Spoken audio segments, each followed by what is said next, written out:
Hello and assalamu alaikum everyone. I am Kashif Kamran and welcome to the session 2 of the SBL pre-scene debrief for September 2023 exams. Now, just before we venture into the day 2 today, where we have to look at the information about the organization, which is Corjetz, just a quick recap that yesterday in the first session, the debrief session 1, we were having an overview of the information which the examiner has given us about the introduction and then the airline industry. So we spent the entire debrief session 1 around introduction, familiarizing ourselves a bit about Corjetz and its business model, and then about the airline industry in terms of lots of things like challenges, like the KPIs, like the risk of the airline industry and the types of business models being followed in the airline industry at a global scale, and how important is the contribution of the airline industry into the economy and tourism, etc. We did have facts and figures about Hungary, the continent, and how significant contribution Hungary has in the global traffic and the global number of flights and the global passengers. That was quite significantly higher at 20%. So I hope you have the documentation of that. Let's proceed further and see what we have in store for Corjetz, which we are reading on the second day today. Okay, now the Corjetz information, as I will show you that shortly, is divided into lots of parts. The examining team is giving us information about the Corjetz in terms of its background, growth, ownership, its key resources like fleet, routes, technology, people. Examining team is also giving us information about the board structure of Corjetz, the risk management and the key risk facing Corjetz, website extracts and some results of Corjetz as well. So let's open up the PDF version of it and let's see what information is given and what is key information which should be put on the Word file. So let's open up the information we have about Corjetz on the pre-scene. I hope you can see the information about Corjetz on your screen now. You can see the pre-scene. Please confirm that.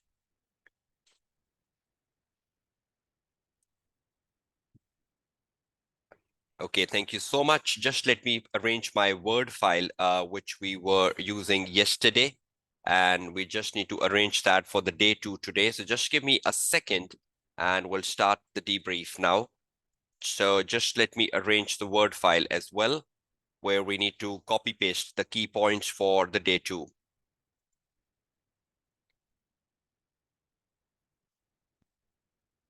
Okay. Just let's go back to the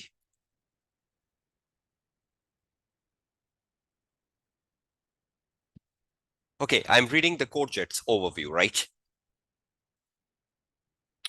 Corjetz was established 20 years ago. We even had that from yesterday's session by two entrepreneurs, brother Eric and Axel Madsen. So two brothers started it 20 years ago. They both worked for many years in the airline industry and has a keen interest in traveling. With money inherited from their parents, they acquired two second-hand aircraft.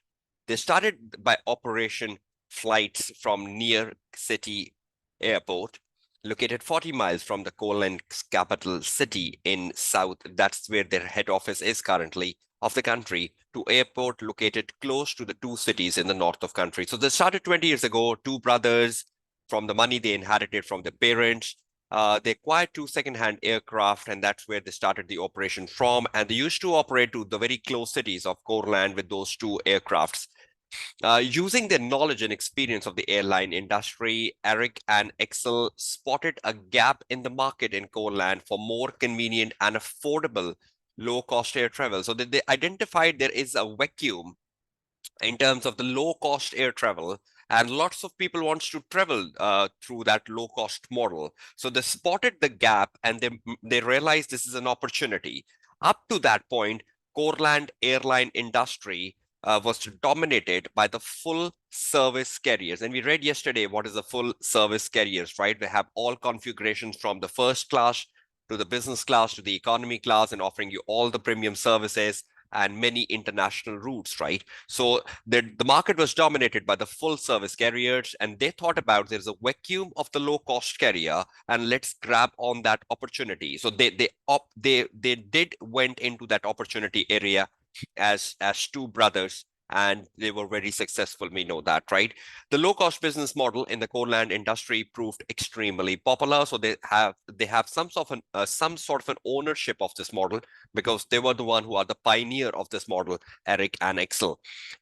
Popular with the air passengers who like the convenience of the Corjetz point-to-point service, not that hub and spoke service, and the significantly cheaper tickets prices than those offered by the existing full carrier. So their model proven successful. They are the pioneers for that low-cost model in Corjetz. So let me put that information on the Word file.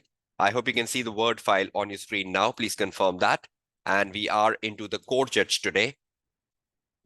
Corjetz, and the information we have about Corjetz, number one information is that Corjetz was the pioneer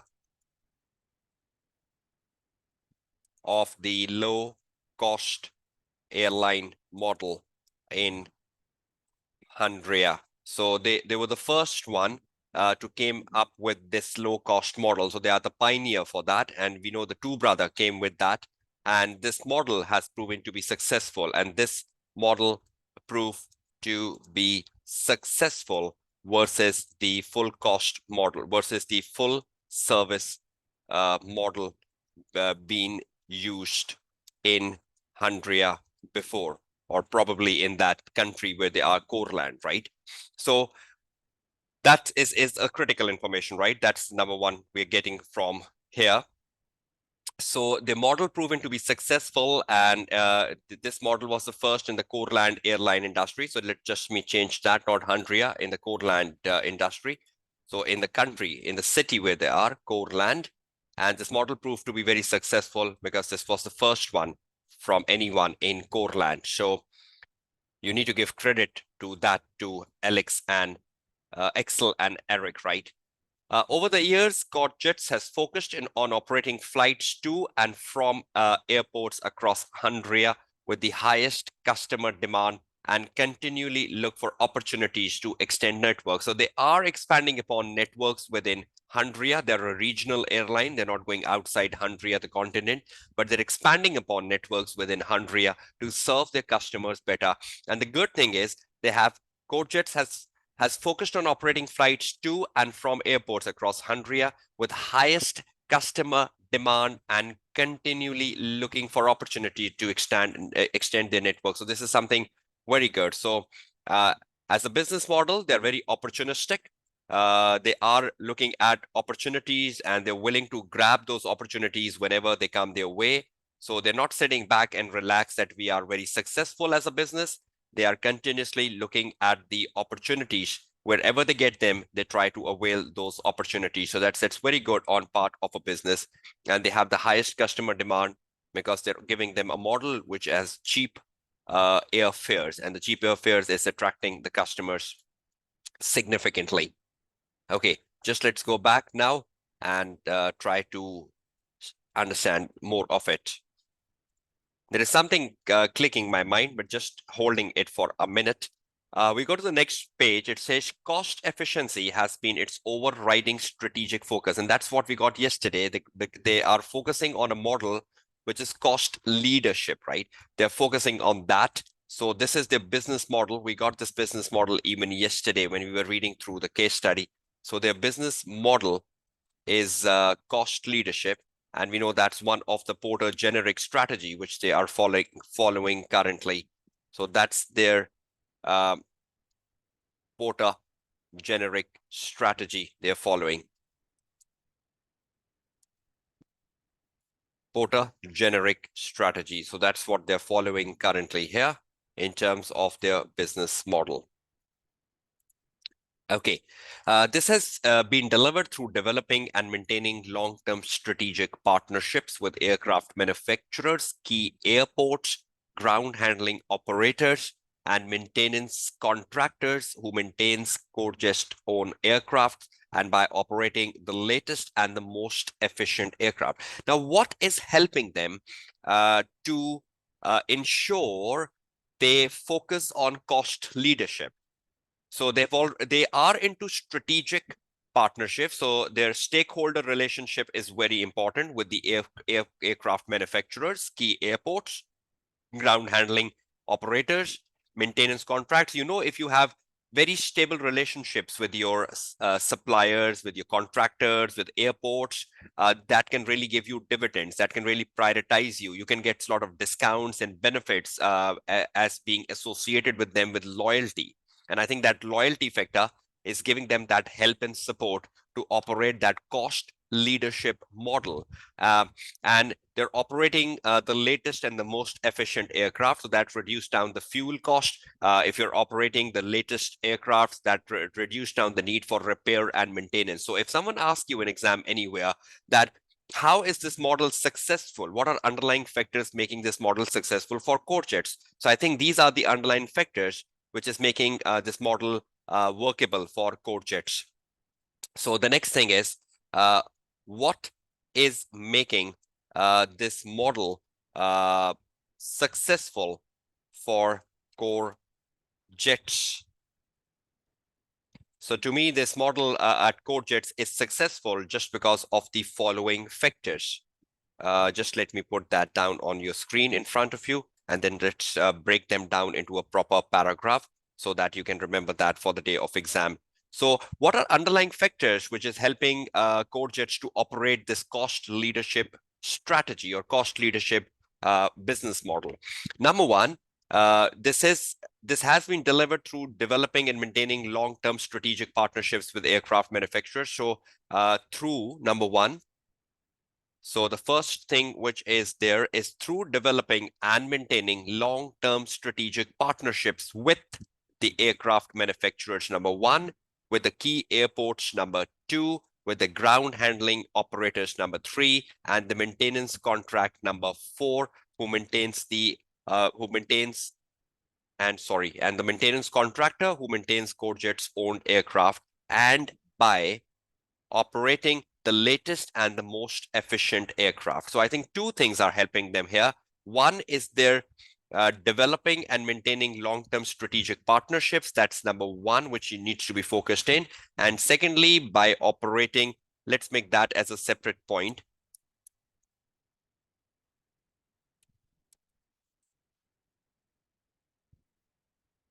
Let's make that as a separate point here. Okay, and secondly, they are successful in this by operating the latest and most efficient aircraft. So two things, right? You need to remember for exam paper. And both of these things are giving them dividends.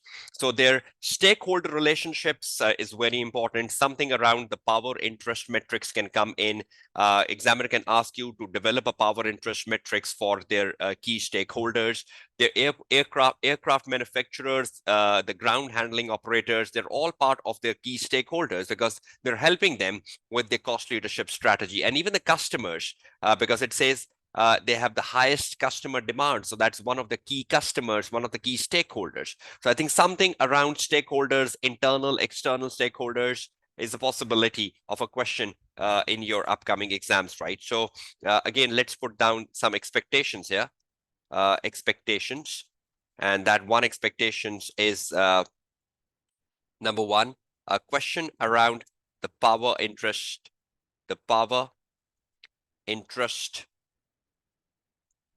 analysis for stakeholders. And you've seen that plenty of time in the past papers, right? So there is one expectation here which could be logical for your upcoming exams.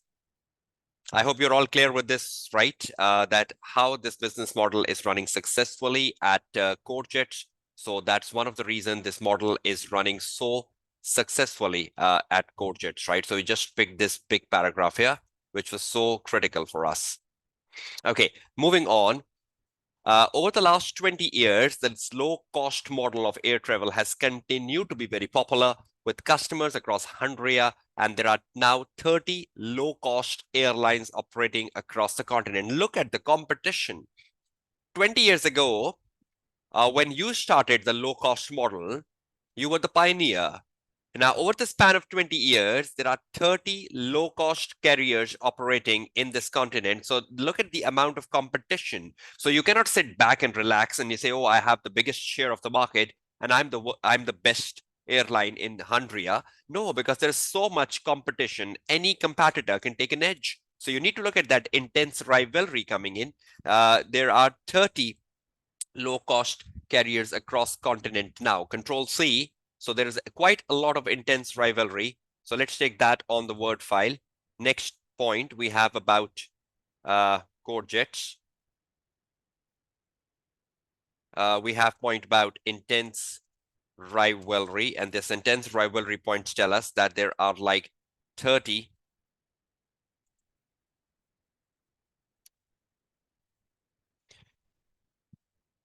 So there is a lot of intense rivalry within the industry. 30 low-cost airlines operating across the continent now. So quite a stiff competition.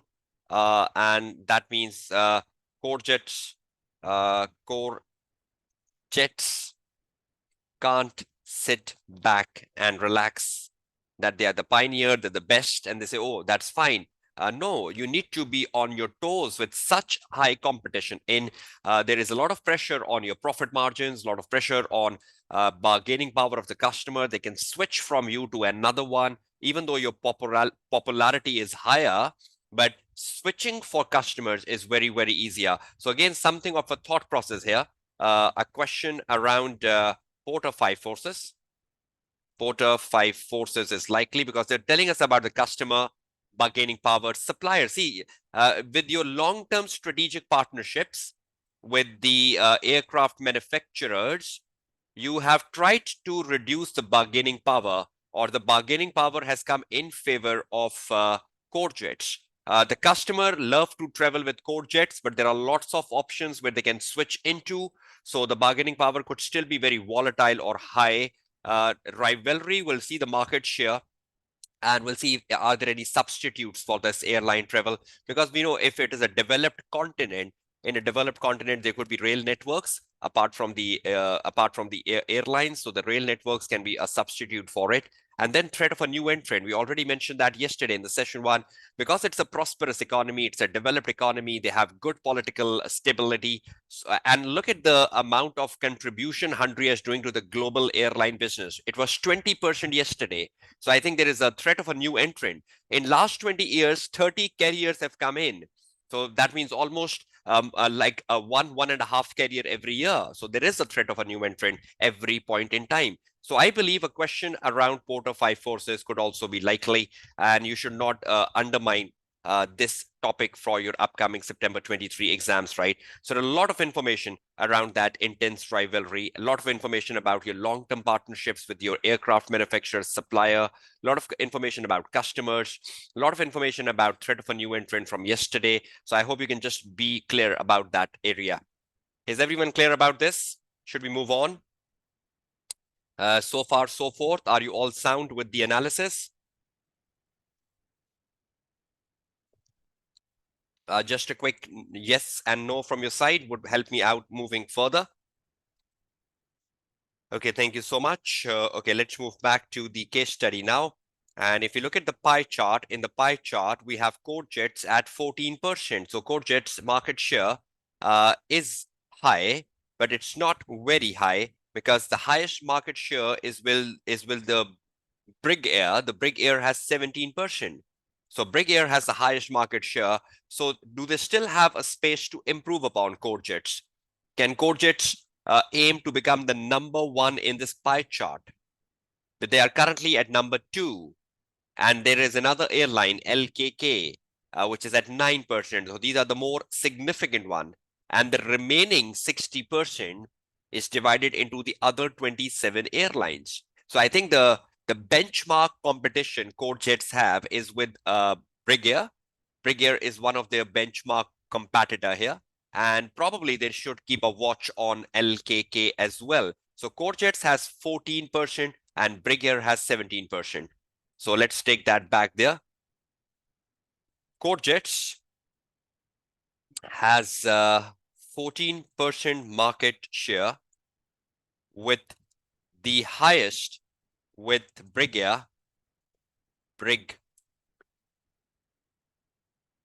at 17%, and the second and the third highest, one behind Corjetz, is LKK at I think 9%, right?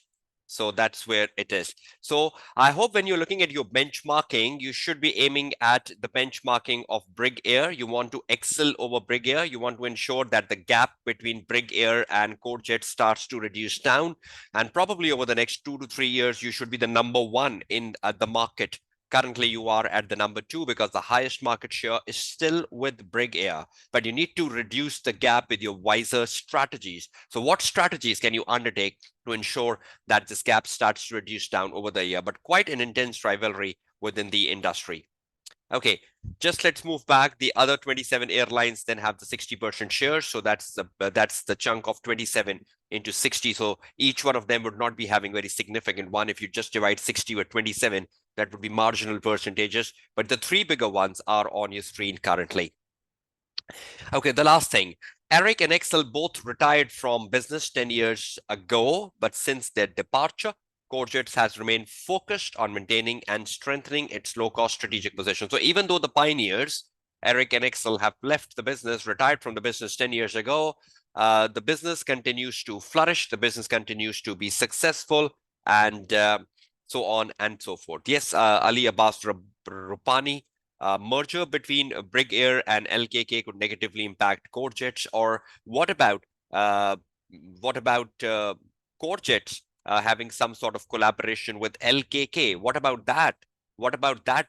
If LKK plus Corjetz, so that's 14 plus 9, they become 23%. So why are you thinking the Brig Air versus LKK? Why aren't you thinking about a merger? Evaluate the proposal of a merger between LKK and Corjetz. Is that more of a thought process, right? So just let me think about that. That's the right context. A thinking point, right? A thinking point, and that thinking point would be a merger, evaluating a proposal between Corjetz and LKK. Can that be one option to gain the higher market share? So just be realistic about this thinking point from your exam point of view. Yeah, a joint venture or a strategic alliance with the LKK, right? So they can have some code sharings, they can have some collaborations, they can have some strategic partnership. Already, do you all agree that Corjetz has a business model of strategic partnerships? So can they have some sort of a strategic partnership with LKK on some route sharings and code sharings? Do you know code sharings and route sharings which are done internationally among airlines? So is Corjetz a type of company which do strategic partnerships? Yes or no? All of you. Is Corjetz a type of organization which do strategic partnerships? Yes. So can they enter into one with LKK? So if merger or a strategic partnership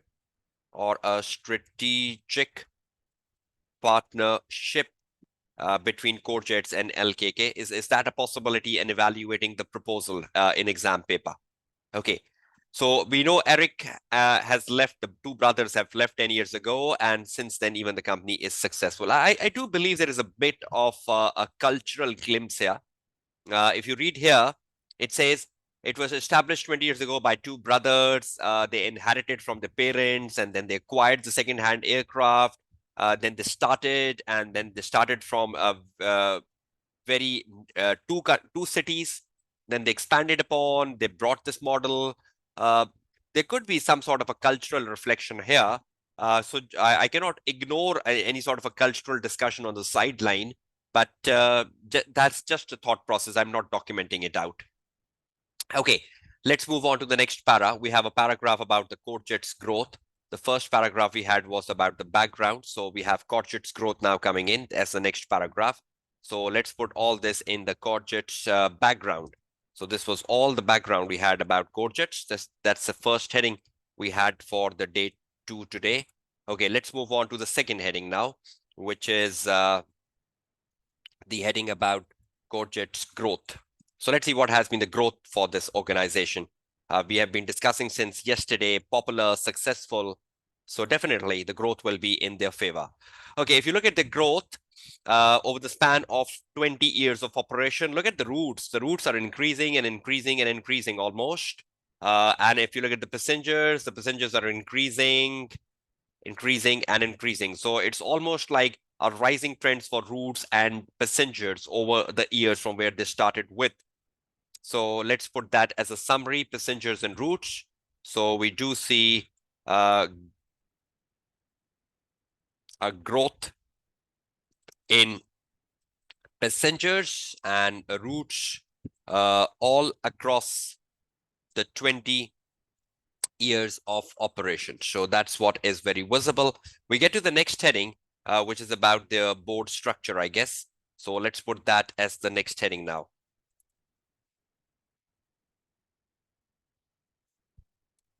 Okay, the heading number 3 we have now. Let's go back to the file. That's about the ownership. So we'll talk about the ownership and key resources. So the next thing we know about Corjetz is their ownership. Already know that the two brothers started it 20 years ago, and since last 10 years, they have retired in. So let's see what's the ownership. Corjetz was listed on the Courland stock market 9 years ago, 1 year after Eric and Axel retired. The brother originally retained 35% share in the business when it was first listed, but since then, they have sold most of their shareholding in Corjetz and they no longer play any role in running the business. Currently, 80% of the shares are held by the large institutional investors. Interesting. 10% of the shares are held by the Corjetz employees and the remaining shares are held by the small private investor. Magda is the current CEO of Corjetz and has been in place for 10 years. She was instrumental in achieving the Corjetz listing. So she was the one who played a crucial role in getting this company listed. So that's the CEO of this company.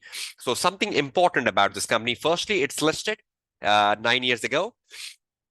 And secondly, the shareholding pattern is very interesting. So this is the shareholding pattern, which we can just bring in here. That's of interest to us. And so a bit of corporate governance now coming in.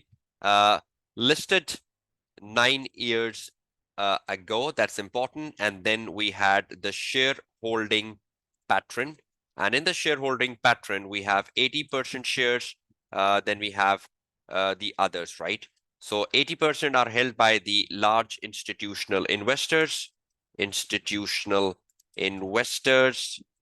I guess 10% are held by the employees, if I'm not wrong. Just let me check that information out. Yes, 10% shares are held by the employees, and the remaining 10% are then held by small private investors. Can you foresee something here? Role of institutional investor, or how effectively you can meet the expectations of institutional investors, what demand institutional investors have from company, because that's the syllabus area, right? You have in Yes, there is a cultural web angle, Ali Abbas, and that's what I was discussing initially.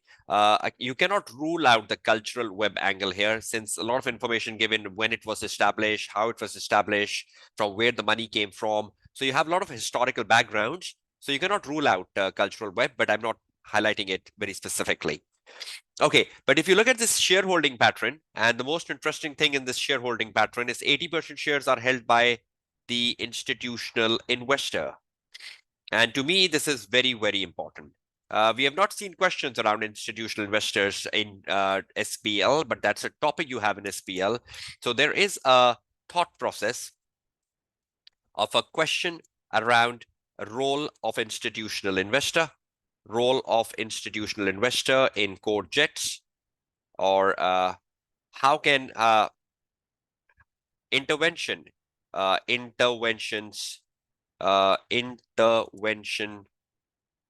by institutional investors intervention by institutional investors in Corjetz. When and where can institutional investor intervene in the affairs of Corjetz? Because institutional investors are very significant.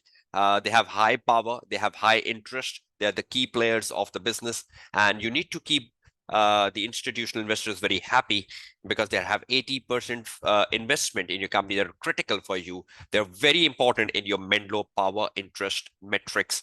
And what sort of role an institutional investor can play in the governance of the organization? A question around that is very important. So please research on Google the role of institutional investor if you don't know them from your studies, because this session has been enjoyed by not just my registered students, but also the students viewing it publicly. So a question around that could be high likely. So be prepared for something around institutional investor and their Menlo metrics, right? Yeah, exactly. Okay, moving on. We get information about the key resources. So Corjetz key resources.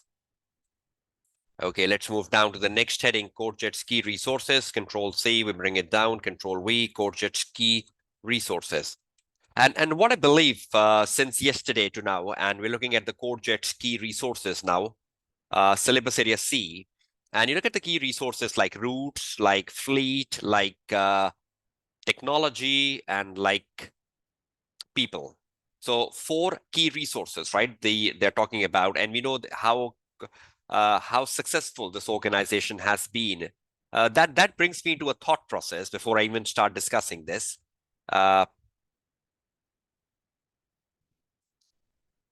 If I can just show you one thing here. I hope you can see the PowerPoint presentation on your screen back again.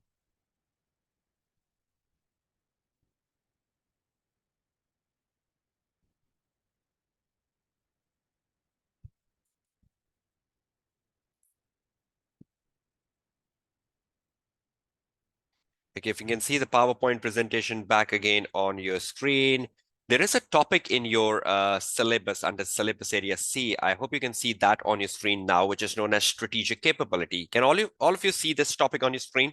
Strategic capability?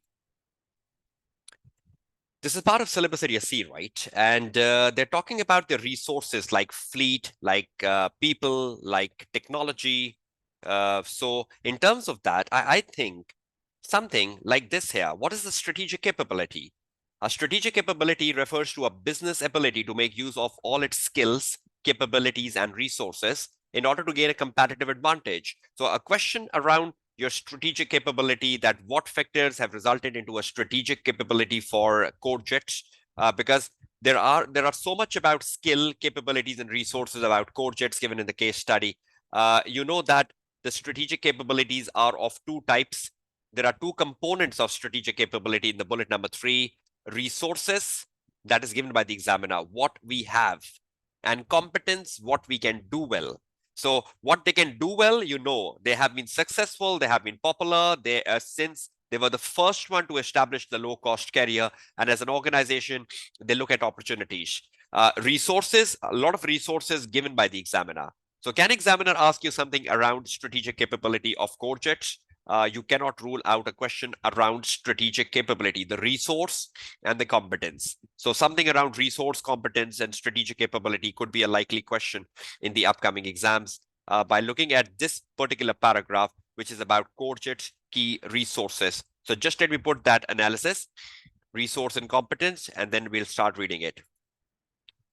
Note, given the amount of information about Corjetz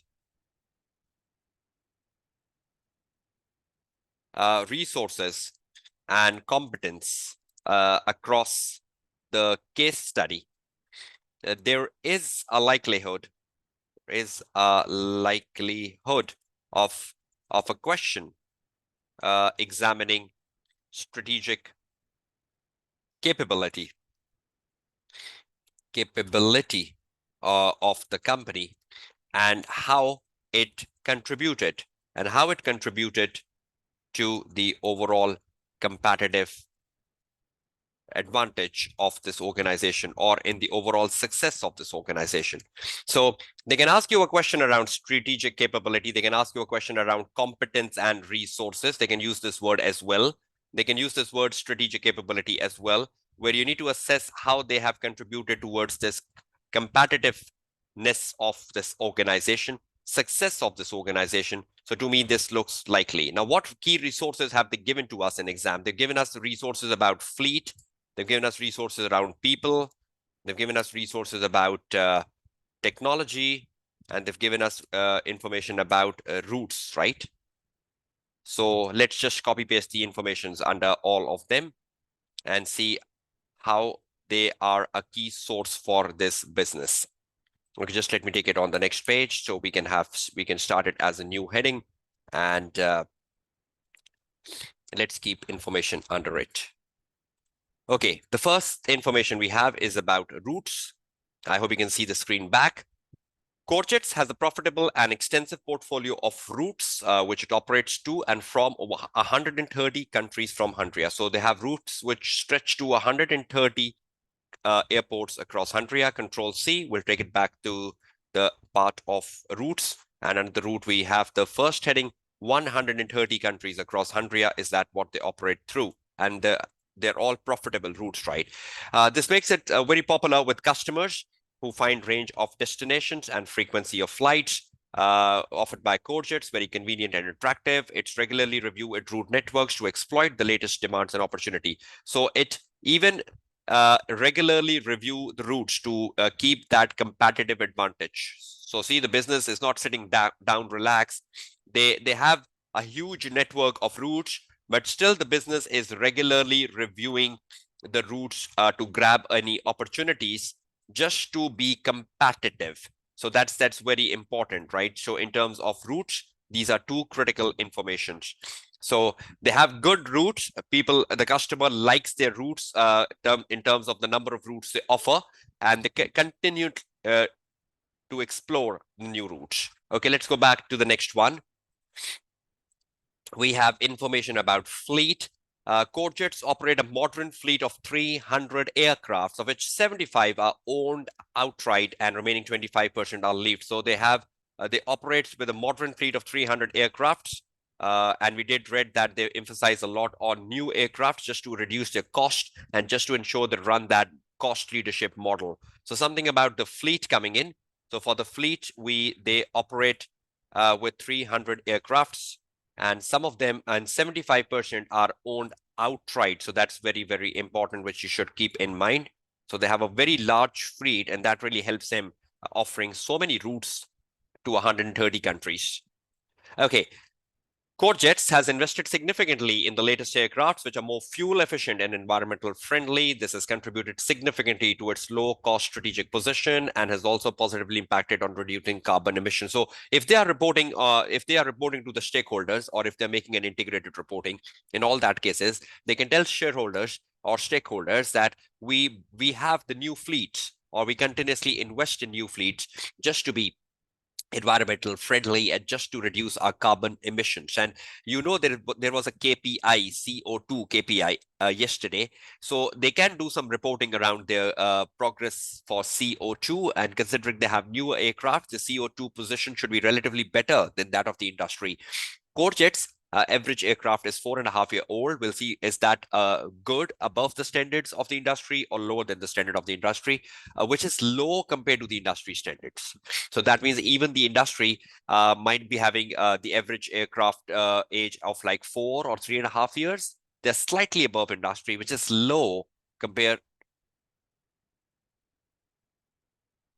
to the industry average. So which is low, sorry, it's going in their favor, right? It's low compared to the industry average. So that means in the industry, there might be aircraft age, which could be 6 years, 7 years, 8 years. So this is low compared to the industry standard. So that's going in their favor, sorry, not against them, in their favor. Okay, so let's copy some very crucial facts here, which are going in the favor of fleets, could be used for environmental discussions in the case study elsewhere. For the next point, under the fleet, we have information about Corjetz. has invested significantly in the latest aircrafts, which are more fuel efficient and environmental friendly, which has reduced their point. Number 2 point, invested significantly in the latest aircrafts that are fuel efficient and environmental friendly. So this point can be used somewhere in integrated reporting or if you're developing a business case for environment. Secondly, this positively impacted on their carbon emissions. So again, this can be used against the KPIs. We know the KPIs was given yesterday to us, or this can be used somewhere for your integrated reporting if you're doing any to the stakeholders or any environmental reporting. We read yesterday that the customers are becoming aware of environment and they want the airlines to work for environment. So I think in that way, you have a strong business case that as Corjetz, we are already working for environment. We are already working for the protection of environment. So I think you have a business case to show to your customer that how careful we are for environment because we're investing in latest aircraft and the age of our aircraft is just 4.5 years old. So that shows how latest the aircrafts we have. And this is better off than industry, right? This is better off than industry. So that's where you take the information from under the fleet. So fleet again is going in their favor. Let's move out to the next discussion quickly, where we have information about next paragraph about, fleet. Corjetz focus on leisure passengers rather than business passengers. We discussed that yesterday because that's their airline model. Therefore, its aircraft consist of only the economy seats, only with a high density layout. That this gives Corjetz 150 seats per aircraft compared to 140 seats on the similar size aircraft offered by competitors. The higher seat density allows Corjetz to offer lower ticket prices per flight, which is attractive to customer. So they have an all economy cabin, 150 seats versus 140 by competitors, and that helps them offering the cheapest fare, and they're offering the leisure passengers, right? So just quickly adding to that, they focus on leisure passengers. They offer cheap tickets. They have all economy aircraft, all economy class in the aircraft. So that's one single configuration. And they have 150 seats in the aircraft versus 140 by the competitor. So probably the leg space could be an issue, and the leg space could be one of their disadvantage. But again, the people do look at the fare, not the leg space, when they want to travel at a shorter distance of like 90 minutes to 120 minutes. Leg space doesn't matter at all. It's just about how much money you're saving on. And I think that's the success model of this airline. Okay, moving on to the next point.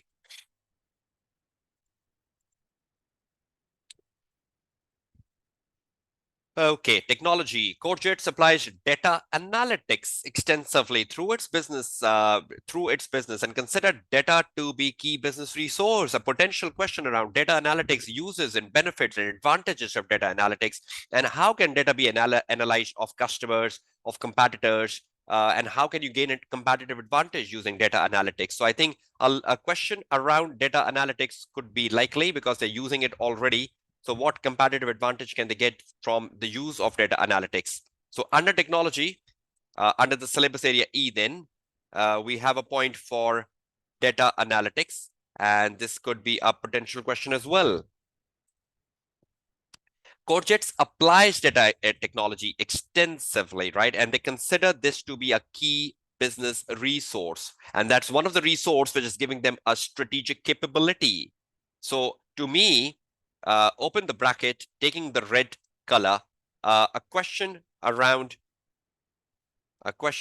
benefits or advantages of using data analytics for this company. So a question around that could be high likely. So please ensure you've covered your topic data analytics very carefully, particularly the amount of benefits and advantages. So please ensure you are clear on that side. Okay. It has always been an early adopter of technology, so that's good. It currently makes extensive use of technology through its business operation, including a mobile app. In most airport, Corjetz operate fully automated baggage check-in, All aircrafts are fitted with electronic touchpad for the crew, replacing laptops and printed charts and for pilots. And all Corjetz aircrafts are fitted with the big data server to collect continuous flight data. And that is helping them with the data analytics. So they're gaining a lot of data from those big data servers in the aircraft. So they can analyze the data effectively for their future competitiveness. They can analyze the data about the customer needs, about what the customer prefer. So they can utilize this to the best of their abilities and take an advantage of becoming the leader. They're still behind the big air, right? So they need to compete with the big air very effectively. Yes, there could be a question around big data as well, because it's one of the same things. They have a lot of data. The question is telling us they have a lot of data, they gather data, and they consider data as important.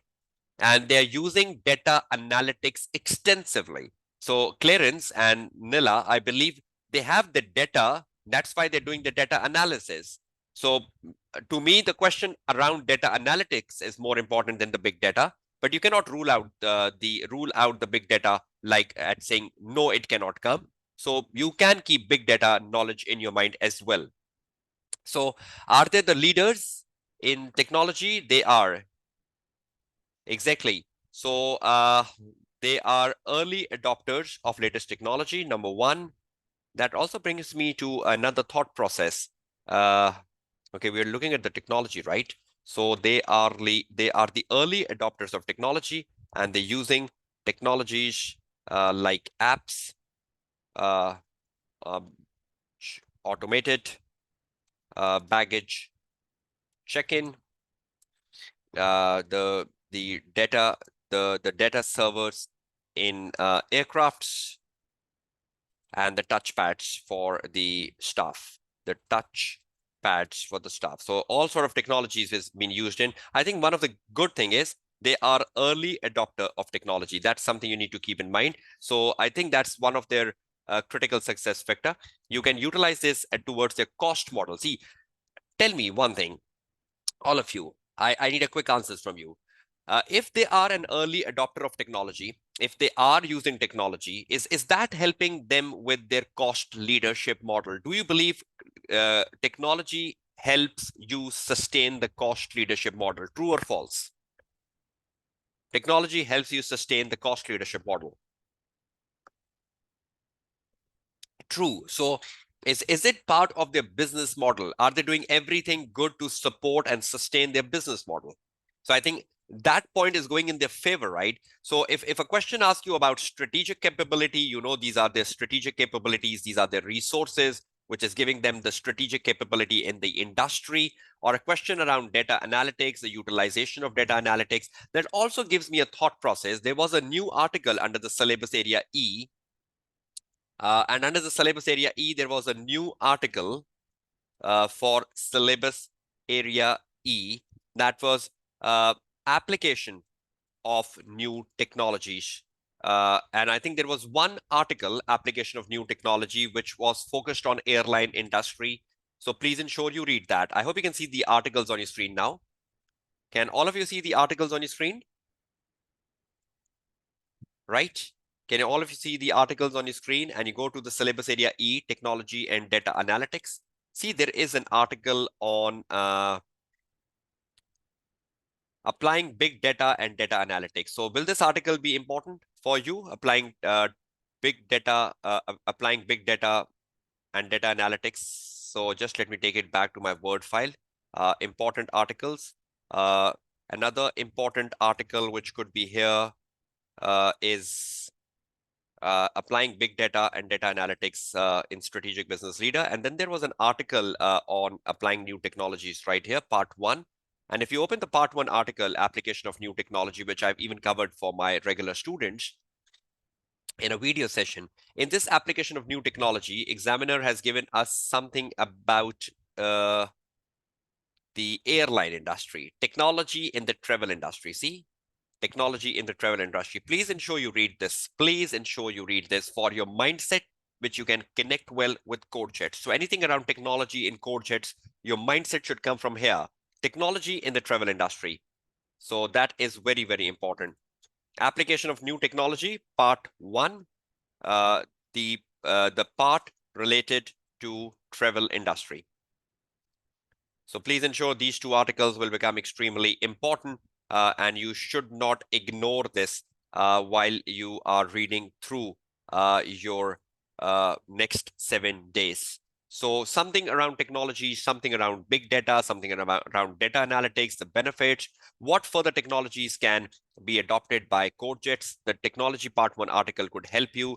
The benefits of big data and data analytics, the article can help you out as well. Okay, moving back to the next thought process, back to the case study. Okay, people. Corjetz employs nearly 11,800 staff, including over 2,000 pilots, which are the critical success factors, because that's where they have the best track record of efficiency and flight safety, and 6,500 crew. I think staff training, staff development could be a big cost for them. They need to continuously update their staff trainings. A lot of CBD, a lot of staff training questions around that is also possible. The remaining staff fulfill the number of roles, including staff operations at airports, head office, etc., operating in IT, finance, customer service, and human resource management. Regular updates are provided to employees on key business issues, which include regular updated intranet, a monthly meet the board online chat, and a weekly staff newsletter. So they keep their staff up to date with those online chats, weekly staff newsletters, meet the board. All Corjetz employees undergo a full induction program and have access to online learning resources. So a lot of CBD, a lot of training and development going in, as well as career development opportunities. Questions around training and development, questions around induction, questions around diversity are all possible. All employees receive regular and scheduled managerial appraisal of their performance. So question around human resource, induction, training, again, cannot be ruled out. So just let me pick this first line here. Control C, or rather I'm just taking this whole paragraph and just then analyzing into the breakup of my points under people. Okay, we had the point under people. Okay, people. Okay, just copy paste that under people. The first point we can pick under people is that Corjetz have 11,000 in staff. That's first one. The second point we can have is this one. Regular updates are provided to employees on key business issues, which are regularly updated on intranet, a monthly meet the board online chat, and a weekly newsletter. So all of the staff are kept up to date. All Corjetz employees goes under a full induction program and have access to online learning for career development. So that is very, very critical information. So a lot of focus on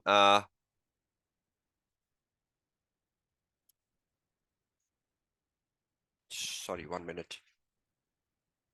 A lot of focus on their induction program. This is a key word that's part of your syllabus, something around that. Career development, that is part of your program. Career development is also a part of your syllabus. Human resource. The staff could be categorized in your stakeholders, importance of the staff, particularly the pilots, because they're skilled, right? And pilot is one of the key resource for you, because you cannot run the aircrafts without the pilots, right?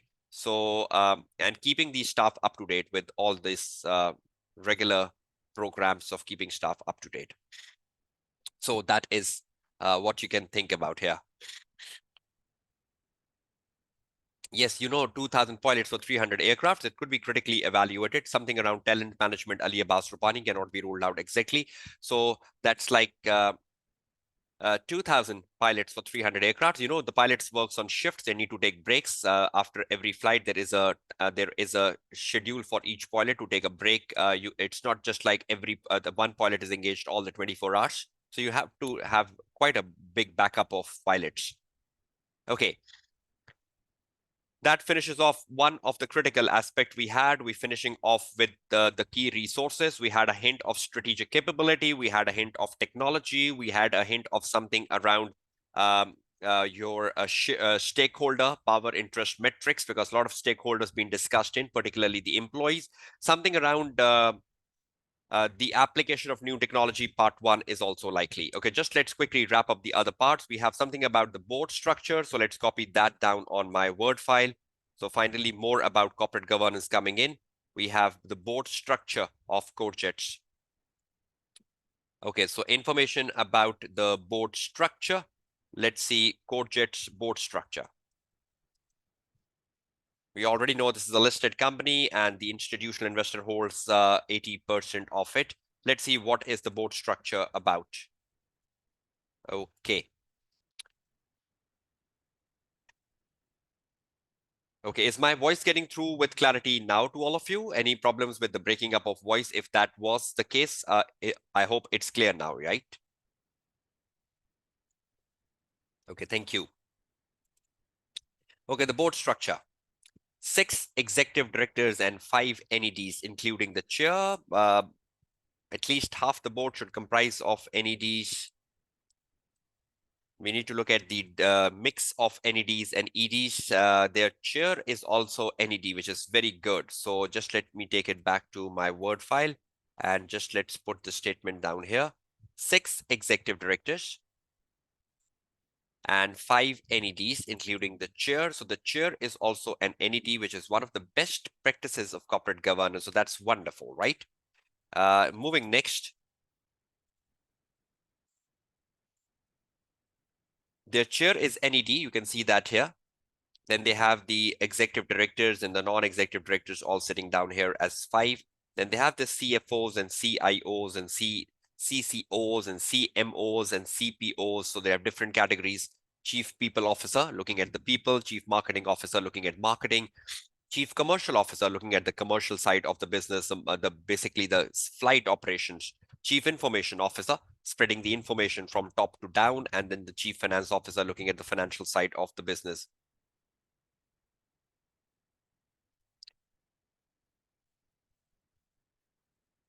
No, that is a senior non-executive director, right? But one of the entities have to be a senior independent director, so that's perfectly fine. So when they say 5 entities, it's quite fine that entities are independent. They're using the word independent specifically for the senior one, senior independent non-executive director. So it's too early to say whether the others are independent or not, but to me, they are. They have 4 subcommittees, right? Audit, nomination, remuneration. And they have a very specific committee, safety. Can an examiner ask you the role of a safety committee in the airline industry? Because health and safety is a very important factor for airline industry. Flight safety, passenger safety. So they have a specific committee known as a safety committee. Can a question around safety committee comes in? This one, they have a safety committee. Can a question around a role and benefits of safety committee be asked, considering safety is a key factor of success in an airline industry? So please ensure over the Google, you can just research out the role of a safety committee in the airline industry. If you can just Google this out, and on Google, you can just search for some of the key roles of a safety committee in the airline industry. Can be very, very beneficial for you. Another very important thing, they don't have a risk committee. Don't have a risk committee. I think we read yesterday, there are a couple of risk facing the airline industry. We read that yesterday. I hope you remember cybersecurity or environmental risk, etc., and the geopolitical conditions and the fuel cost, etc. The couple of risk facing the airline industry. Is it essential to have a separate risk committee? A lot of questions have come in the past papers for separate risk committee and the benefits of having a separate risk committee, benefit of it to the organization, so on and so forth. So should Corjetz have a separate risk committee considering an exposure and so on and so forth? So having an extra committee like a safety committee or a committee for environment, it's not bad. It's good. It's recommendable that you should have more than 4 committees. So if they are having a safety committee, which is a specific committee, it's wonderful. But apart from that, they should also have a risk committee. Currently, that's missing. And I hope the reason examiner is not mentioning risk committee, he could ask something around risk committee to you. Okay, the next area comes about risk management and key risks. So that increase the risk of, increase the benefits of risk committee in place. So risk management and key risk. Okay, next, risk management and key risk, syllabus area D. Risk management and key risk. So we're getting across the syllabus area D now. So if I can just put the syllabus areas in the bracket, syllabus area D, something like that. Okay, and we keep it for all the others. Control C, board structure, syllabus area B, which is about governance. Okay, then we had something about the key resources. Key resources is the strategic capability, syllabus area C. If you just go up, then we had the heading of ownership. Ownership again is something where we have the syllabus area B in focus, which is the governance. Okay, then we go up and we had the growth. Growth is more about the, it's just something journalized, just leave it out.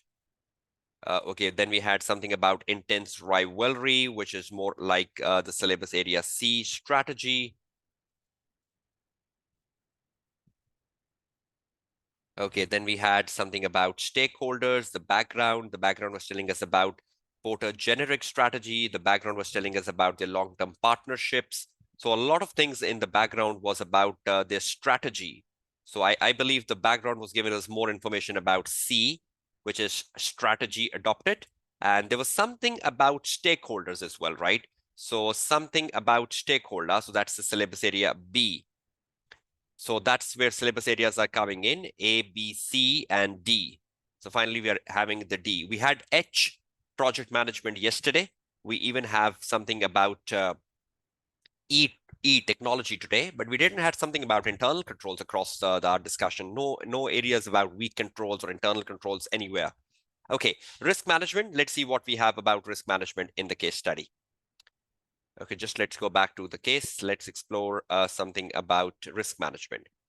Corjetz has a detailed risk register, which is very good, and a robust enterprise risk management framework in place. Oh, that's another key aspect. Control C, we go back to the question. Another hint factor comes in.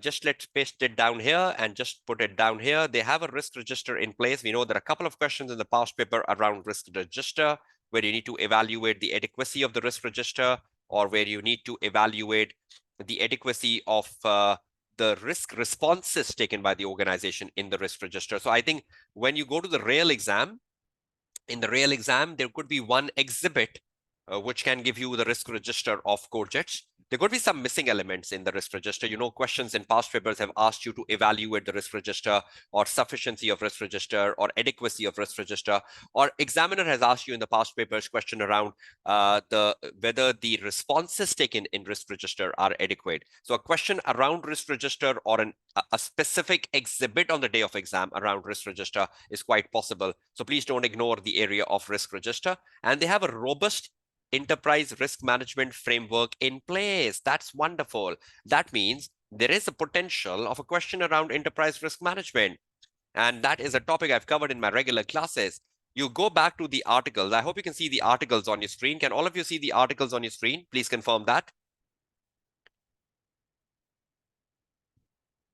Okay, and you remember the COSO ERM I've covered in my syllabus area, COSO Enterprise Risk Management Framework under the syllabus area D. You go to the syllabus area D and you find this. Look at this, syllabus area D, COSO Enterprise Risk Management. Have I covered this topic in my regular classes, COSO Enterprise Risk Management Framework? I hope you remember this. I hope you remember this picture in my PowerPoint presentation. So something around the COSO ERM, something around this model can be part and parcel. So please ensure you read this article, COSO ERM, if you are not my regular student. That's under the syllabus area D. Let's bring it back to my Word file. And there are two potential things here. One is a risk register, one is a ERM framework. See, examiner used the word framework. So a hint factor, a hint. Can there be a question around COSO ERM? Already there is an examining team article on it under syllabus area D, which is this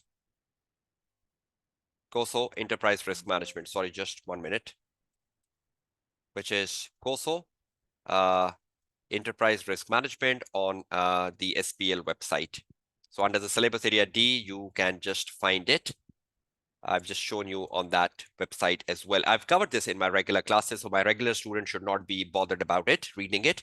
But if there isn't any of my student who's taking it as a free resource over the YouTube, you need to watch it out. So this is a hint, a question around the COSO ERM. The question might ask you something about the benefits of having the ERM in place, or the potential activities in place under the ERM, or evaluating the adequacy of ERM in place. There could be something missing in the ERM. So it can ask you to evaluate the adequacy of ERM in place.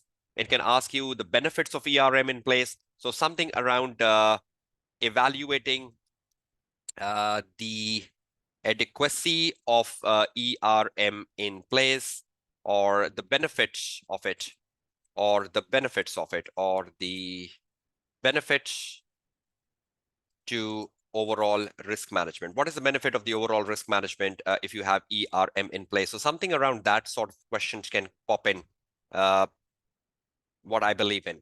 And there could be a specific exhibit in your exam, an exhibit 1, 2, 3, 4. One of the exhibit could be around risk, primarily risk register, and your ERM as well. Yes, currently it could be possible that the audit committee is overlooking the risk side, and that's one of the questions in the past paper as well, where we have seen an audit committee looking after risk management, and the question asks you the benefits of separating the audit committee from risk committee. So question like such is possible, Kuldeep. Okay, I hope you're fine with the risk side. Potential terminology has been used in risk register and ERM, and interestingly, there is an article on risk register. I would not undermine the importance of something around the 4-line of defense. You know, this article has been covered on my YouTube channel as well. I've covered this article for my regular students as well in my regular classes. Look at this article, 4-line of defense and assurance mapping. So something about the 4-line of defense, something about how those 4-line of defense can be put in place in Corjetz, or what are 4 lines of defense in Corjetz. So please don't rule out the chances of 4-line of defense model as well coming in this context, right? So don't ignore the 4-line of defense article as well. So that's of alert, right? Don't ignore this. Okay, just let's move back to where we were. Okay, the board takes responsibility for determining the nature and extent of risk it is willing to take to achieve the objective. It also responsible for maintaining and monitoring the system of internal control and risk management. Risk management activities are coordinated by risk and assurance team led by the risk manager. Role of a risk manager. They don't have a risk committee. The entire process is overviewed by the board, and then the risk management activities are coordinated by the risk and assurance teams led by the risk manager, who reports to both the chief financial officer and the chair of the audit committee. So audit committee is also filling the vacuum of not having a risk committee. The board is eventually responsible for risk management. That's perfectly fine. The CFO is also playing a part in risk management. The risk manager is also playing a part in risk manager. So currently a lot of people are there in the risk management, but they don't have a risk committee. So just let's point that out very carefully. The current risk management structure. The current risk management structure is that they have the board. We know board is eventually responsible for risk management, even though you have a risk committee. So they have the board as part of it. They have a risk manager. They have the audit committee part of it. They have the CFO part of it, right? So, and they have the risk manager and the risk team, which are part of the structure as well. So I'm just summarizing it. So these are the people involved in the overall risk management. They don't have a risk committee separately. And that's what you need to consider in. Okay, I hope my voice is getting through with clarity again.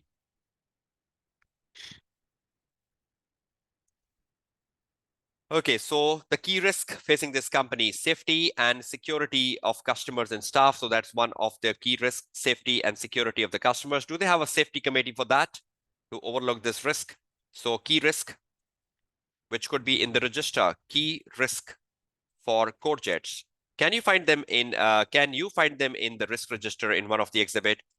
Is it possible? It is possible to find all this in one exhibit in exam under risk register, where you need to evaluate the risk register carefully. So 4 risks of them.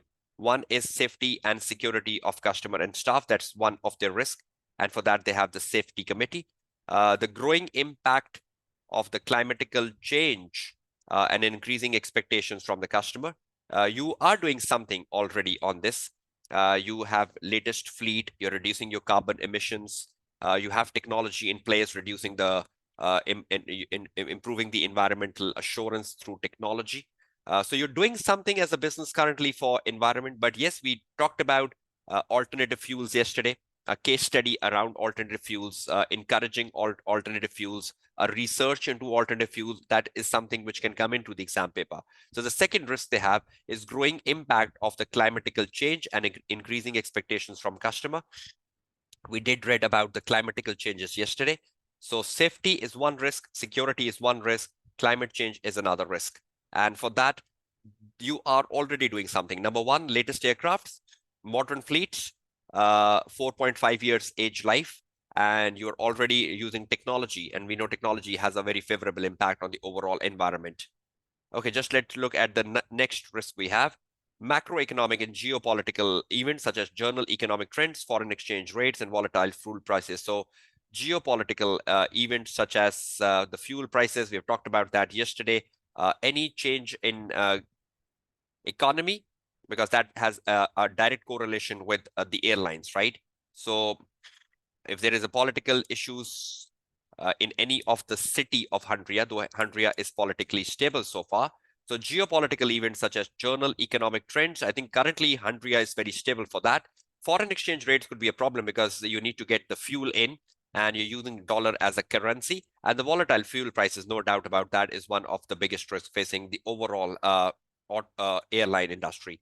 And the last one, availability and security performance of its website. So the availability of the website, security and performance of the website, it's crucial because if your website is down, how will the passenger books the ticket? So, and remember, when we are purchasing tickets on a website, we use the credit card. The credit card information is at risk. We talked about yesterday in the part 1, something about cybersecurity as being the risk for industry. Cybersecurity as a big risk for airline industry. So can there be a question around cybersecurity and how can you work on cybersecurity? There is a hint, another one, a question around cybersecurity because their website is very critical. You cannot just ensure your website is down. That will affect the purchasing of the tickets. And customers use very important information on website. You don't want to be information to be leaked out. So if you go back to the articles and we look at the articles on syllabus area E. Okay, in syllabus area E, we have an article which is around cyber security and the strategic business leader. So that's wonderful. Please prepare this article. Cyber security, there is an article under syllabus area E, which is this. Should read it. Should read it. So we read yesterday that cybersecurity is one of the biggest risks of this airline industry, and your availability of website, your security of website, and your performance of website is very, very important for any airline because you run through websites, your customer interact with you through website, they book through website. So a lot of risk. You might find these risks in the risk register. You might need to evaluate the adequacies of responses taken by Corjetz. So there could be a possible question, which we have seen in the past papers, a possible question around evaluate the adequacy of the risk responses already taken by the company. Risk responses already taken by Corjetz. Do you agree with the responses they've taken, or do you want to suggest them some others? These questions have come in past papers, right? Evaluate the adequacy of the risk responses already taken by Corjetz, or the question can ask you the vice versa. Or evaluate the likelihood, assess each risk on the likelihood and impact, assess each risk, that is the likelihood and impact, and suggest strategies to manage them, and suggest strategies to manage them. And you know, the strategies to manage them is known as TARA, transfer, acceptance, reduction, avoidance. So possible questions around this risk area. A lot of articles to read around the risk area. I've already mentioned the cybersecurity article to read around it. I've already mentioned that there could be an article on COSO ERM around this. So please ensure you're reading through that. 4 line of defense, and even something around risk register. Quite a potential part. And we know risk is a so much emphasizable part in every single exam sitting. So I always tell my students that risk is a critical aspect. So don't ignore it, right? Okay, finally, moving towards the last 10 minutes of the session now, just quickly analyzing the last 2 things perhaps in the case study.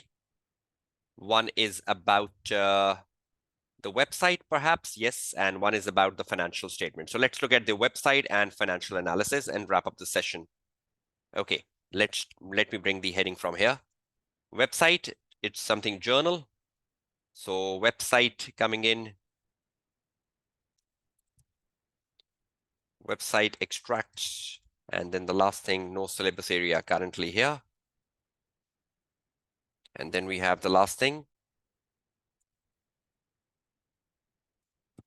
financial analysis.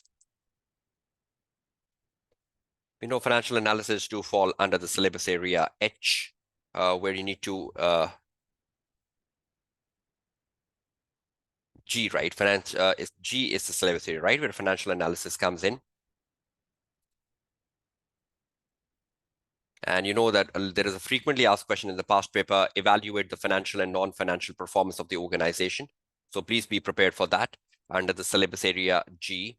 This one, financial analysis in SBL, assessing organization performance. This article, assessing organization performance in the syllabus area G, assessing organization performance. Read article under syllabus area G, which is assessing organization performance on the SBL website, because you get questions so many times, assess the financial and non-financial performance. Have you seen a question of such natures in past papers? Yes or no? Assess the financial and non-financial performance.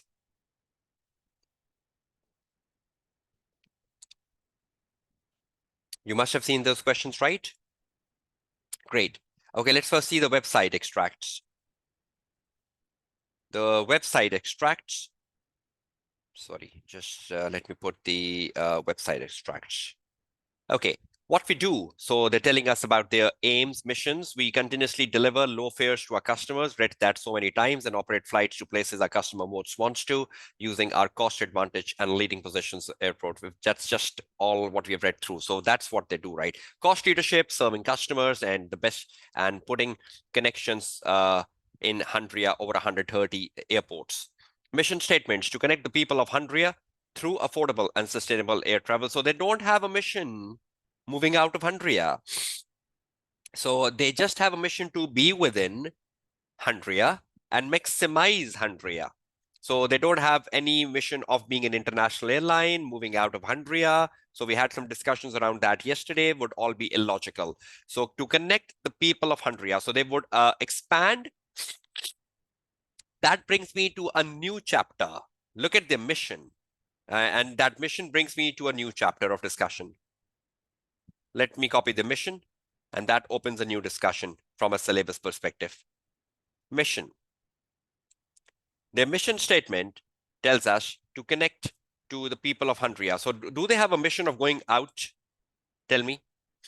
Do they have a mission of going out, being international, being out of the continent? No, they want to be in. So over the next 5 years, do we see Hungary expanding to more cities in Hungary? Hungary doing some strategic alliance. Corjetz doing some more strategic alliance in Hungary, expanding on routes in Hungary, alliances in Hungary, some sort of things, right? Now that is very important here. If you go back to my presentation, I hope you can see the presentation back on screen for my regular students. We do ends of metrics, right? And what I believe here on ends of metrics, if you can see the screen, I don't believe that I believe, the right strategy for the airline here, that they want to take the new markets. No, they want to be in the existing market, which is Hungary for them. Hungary is their existing markets. Yes, within the existing market, they can expand. And will they go with their existing product of low cost in the same country, Hungary? Or will they try to bring a new model like charter flights, like cargo flights? Will they do a product development? So I believe in some sort of an ends-of metrics where you can evaluate the strategies can come into your SBL current exams coming up. Look at these two strategies and tell me, are they valid? Can they look for some cargo flights? Can they look for some charter flights coming in, utilizing their 300 aircrafts? So can they have a new product in an existing market? New market is cross. New market is cross. They don't want to go out of Hungary. So they don't want to go out of Hungary, right? So this is cross. So do you all agree that in ENSOF metrics, what are the two best strategies? What are the two best strategies they can work on? Do you agree with me? Existing product and existing market, number one. Agree, disagree? Can they work on existing product and existing market? All of you? And can they work on a new product and existing market? New product and existing market. But can they work on a new market? Can they work on a new market? No, because that's their mission, right? So ENSOF metrics. So in ENSOF metrics, either it's the market penetration or it's the product development. So remember that. Some sort of an ENSOF metrics can come here. Thinking point, ENSOF metrics, the relevant growth model. The relevant growth model could be existing market with either new product or same product. So what can be your growth models? What can be your strategy for growth? If examiner asks you, prepare a presentation for the chief financial officer about possible growth strategies which could be undertaken by Corjetz. So the possible growth strategies which could be undertaken by the Corjetz is either the existing market with the new product or with the same product. So what strategies can they take? Number one, existing market with same product. One strategy, this could be their strategy one. And then it could be the existing market with new product. This could be their strategy two, which is a bit of moving towards the cargo flights and charter flights we read about yesterday, strategy two. So can ENSOF metrics comes in? Can the question ask you some sort of relevant growth models, relevant strategies? You've seen in the past papers questions around evaluate the two strategic options. So can a question ask you evaluate the two strategic options? Question asking you evaluate the two strategic options. So again, one of the option be existing market with same product. Can one of the option be existing market with new product? So that is market penetration. So will Corjetz look for this, pros and cons, be prepared, or will they look for market development? Sorry, product development. Product development, pros and cons. So which strategy do you think would be good based upon the information in exhibits on the day of exam? Over here, they can think about cargo. Over here, they can think about charter flights. So please ensure you're good on NSOF. I hope you like this analysis on mission statement. Are you all happy with this analysis on mission statement, all of you? Did you like the perspective around the mission statement? Will you all go down with NSOF metrics clearly? Okay, great. Okay, now let's move on to the other parts of the mission. I'll not be spending much time on the mission. Then the mission is telling you about the values. Yes, your values are sustainable behaviors that can really help you with your integrated reporting, or sustainable behavior can help you with developing a business case around alternative fuels. Committed to safety, they already have a safety committee. Building customer trust, the customers are already very loyal with them. Data protection, see, building customer trust, so they would be very much concerned about cybersecurity. They would be very much concerned about ensuring that the websites are secured. Drive innovations, we know the business is very much into technology, very much responsive to technology, and putting people first. They have so many employees, pilots, and workers. They always believe in their workforce to deliver what Corjetz is today. So 5 values, and you can link these values when we are mitigating risk. You can link these values with the risk assessment. You can link these values when they're working on environment, or you link their values when you're working on technology, because whatever you do should connect with your values, right? So can you use these values randomly across your answers? Right? Can you use these values randomly across the answers wherever you need them?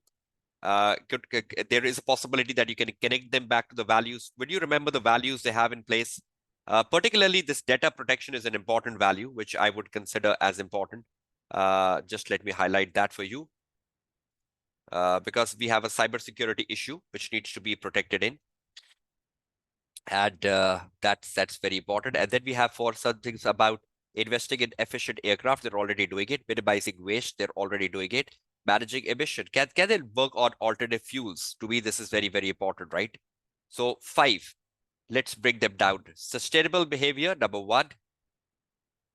Control C, just let's quickly wrap it up.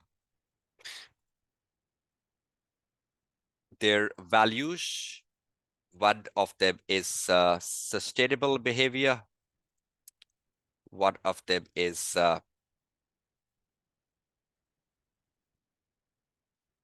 committed to safety, drive innovation, building customer trust, building customer trust, driving innovation, customer. Just let me recheck the terminologies. Building customer trust, drive innovation, putting people first, putting people first. So 5 of them, right? So you can link them down with their putting people first. So whatever they do in terms of strategy, whatever they do for future, whatever they do in terms of developing biofuels, whatever they do should not be against the value. So please ensure that in the question, if you're taking any decisions or the business is doing anything, it should be in line with their values. If anything is against their values, should be criticized, right? So each strategy adopted or recommended by the student, or any action taken by the student in the exam, or any recommendation suggested by the student should not be against values. Is that clear? So please don't put anything in the paper like an action, like a suggestion, which is against the values of the business, because that is very, very important. So at times the student ignore the part of values. They think this is the least important thing in the whole case study, and then can be put an unimpressive answer to the examiner. So please ensure you look at this read very carefully. Okay, now down towards the final aspect, we have something about the financial results. We'll just be spending 5 quick minutes. And in the financial results, we have a lot of good things. So it's from W to X, right? So if you look at the results, just if I can take on my line, I can draw something. I can just take a line. Okay, you can see these results. These results are all increasing. Okay, the results are all increasing. Revenue. If you look at the profit before tax, it's all increasing. The profit before tax is all increasing. Sorry, just 1 minute. It's not working fine for me currently. Okay, the profit before tax is all increasing. Return on capital employed, if you see, we have seen this year being very high in profit before tax. This was a very high year. But again, if you look at things, it's not very bad. It's increasing. And it's almost the same in the current year as well. It's almost the same in the current year as well here. So very much identical. And if you look at the punctuality is seeing some sort of a decline. So there could be something against something in the exhibit about punctuality to me. So be prepared for something around punctuality, because see, this punctuality is showing a trend which is not very good. It's going down and down and down. Your punctuality was like highest here. Your punctuality was highest here in 20x0, but it is going down then. So one concern factor is punctuality. There could be something about customer dissatisfaction, or there could be something about customer survey. There could be something about that as they are aggressively expanding and they're going on more and more and more routes, I think probably becoming more occupied. And that's where the disaster starts to come for airlines. We know airlines starts very good, but then the load factor starts affecting the punctualities as well. Then you look at the customer satisfaction. I think customer satisfaction is very fine despite the punctuality issue. The customer satisfaction is still at the highest level, which is not very bad. Despite the issue above, it's still at the highest level in the 20x2. You look at the cost breakdown. The significant cost is the airport handling cost, where the business needs to be very alert of. Number one, so business needs to be very alert of the 27% of your total cost. Your crew cost is very higher, 15%, and that's for every airline industry, right? And then if you look at the other cost, which is very significant, is the fuel cost. So you really needs to be very focused on 3 of your cost. You have strategic alliances for airport handling. So you must be getting some returns on that. It means it could be higher for other airlines. Your crew cost will definitely be higher because you need to reward your pilots well. You need to keep your pilots motivated. Otherwise, that could risk the safety. Fuel cost, volatility, that will be on the higher side as well. So 3 costs we should be particularly focused on. And only one thing where the results is very, very bad is punctuality, which has gone down from like high of 81%. And the punctuality is now gone to something like 79%. So from 81% to 79%, the punctuality has gone down. So let's get back to my financial analysis results finally. And under the financial analysis result, punctuality is one factor. Punctuality is going down from high of 81% to 79% in current year. So that is something worrying. There could be something around that. There might be something you need to investigate the reasons for that, why the punctuality is going down. Secondly, 3 major cost for the business is equal to the fuel cost, which makes up the bigger part, which you need to remember, 22%, I guess.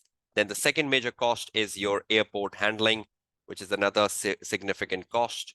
Airport handling, which is around 27%, right? And anyone remembers the cost for the pilots, the staff? Anyone remembers the percentage? 15%. Okay, that's 15%. Thank you. Okay. Yeah, the customer satisfaction is growing despite the punctuality issue. So that means the punctuality issue, if you are having a 75% punctuality record, the other airlines, the competitors could be having less than this. That's why your customers are happy. It could be that Brig Air or LLK has a punctuality record of 70%. So in that comparison, you're better off, and that's making a customer happy. But the overall decline should be investigated because this can become critical. Look at this. Should this be investigated? It's going down and down and down for the third consecutive year. If you're not investigating it, can it go down the next year? And you might be in a big problem. Your customers are happy. They can become unhappy. For 3 consecutive years, it's going down, which is not something easy. That should be investigated very carefully. So for 3 consecutive years, it's going down. So can you just leave it that way, or it should be investigated? Because that's not something good, right? It can really affect your reputation as a business and your customer satisfaction because it's going down for 3 consecutive years. So any questions around financial and non-financial performance, asking you to evaluate questions around typical questions in the past papers around assess the financial and non-financial performance of the airline. I've already given you the article above. Something like that is key likely. Look at the critical factors, punctuality. There could be something around punctuality in your exhibits on the day of exam, and the major cost and what best you can do to ensure these cost keeps under their limits.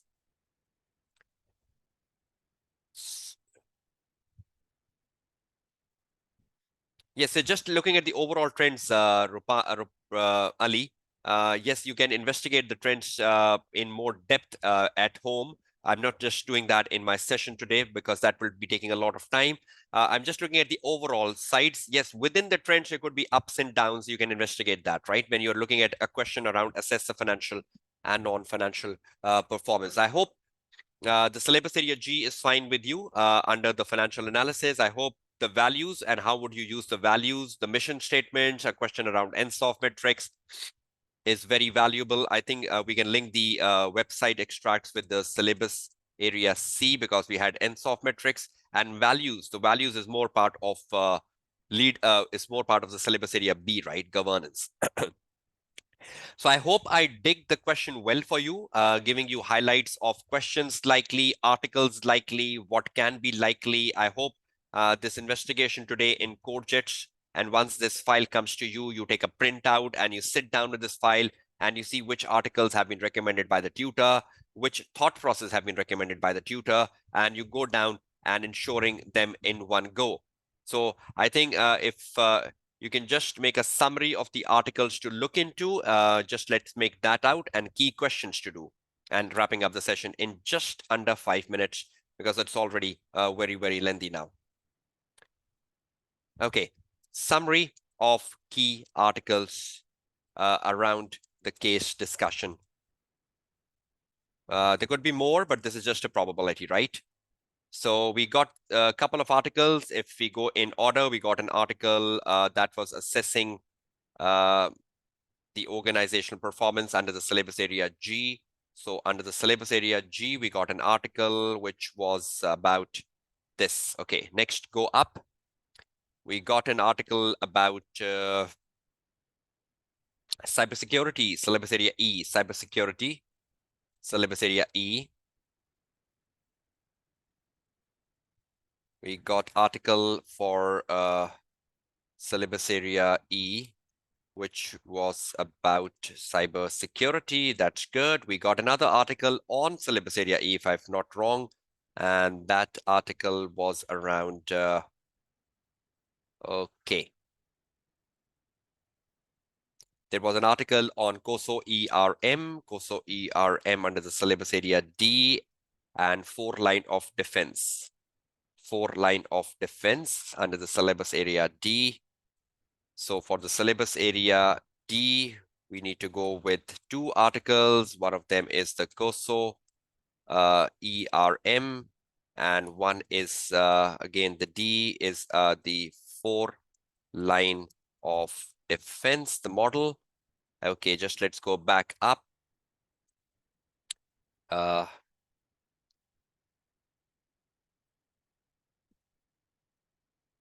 Okay, let's go up and up and up. We found something around applying the big data, syllabus area E, and then we have the application of new technology part 1. Application of new technology part 1.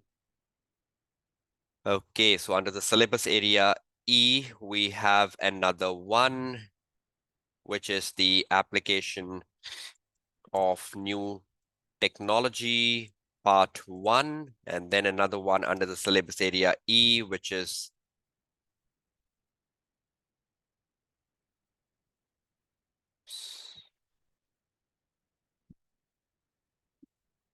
under the syllabus area E, we have applying the big data, right?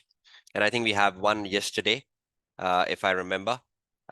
We have no other articles here. Strategic capability was an important topic, role of institutional investor, evaluating the proposals, long-term partnership, Menlo metrics.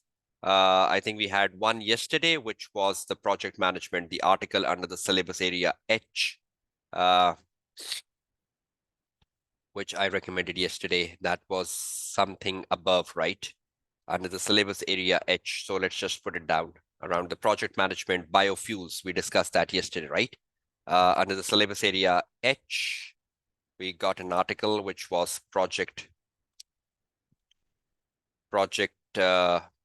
documentation, roles and responsibilities. So at least this strike to my mind today. 7 of them on your screen. Please investigate them. A lot of thought process which came today in my exercise. So please ensure you're also investigating on that.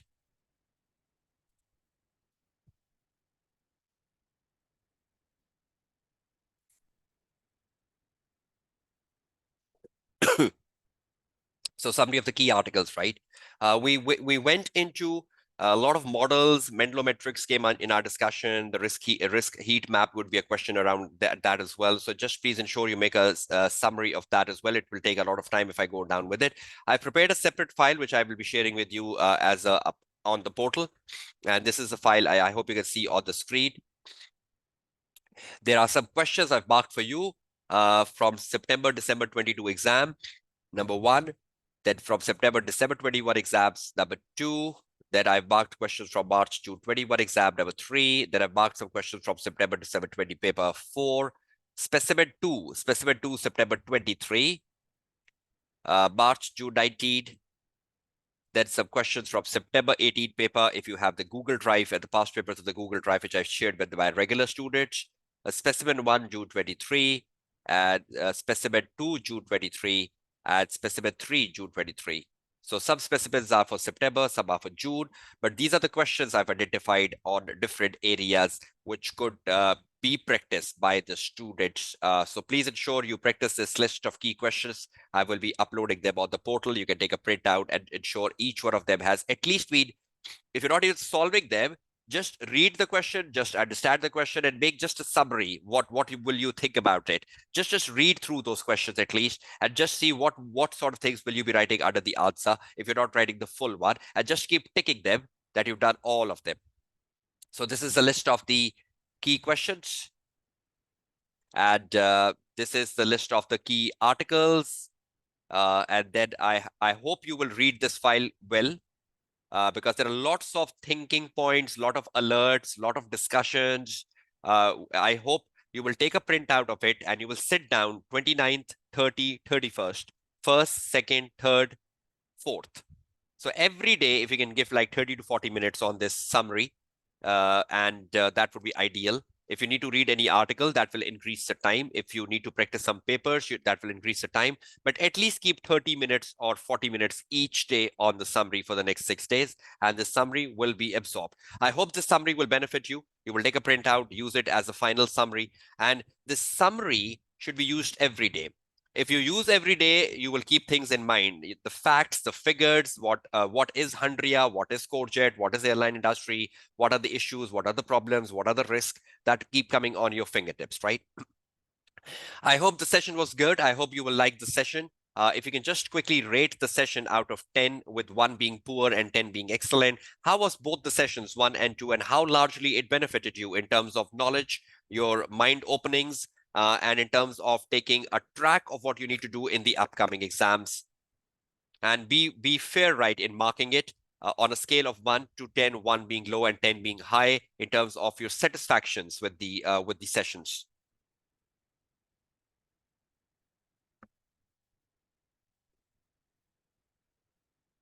It will be loaded on the portal in the next 2 to 3 hours. Okay, thank you so very much, all of you. I'll be putting this file on the portal along with the recording. Wish you all the very best of luck for your upcoming exams. And it's your tutor signing off from this SBL pre-scene. Take care, goodbye, and Allah Hafiz.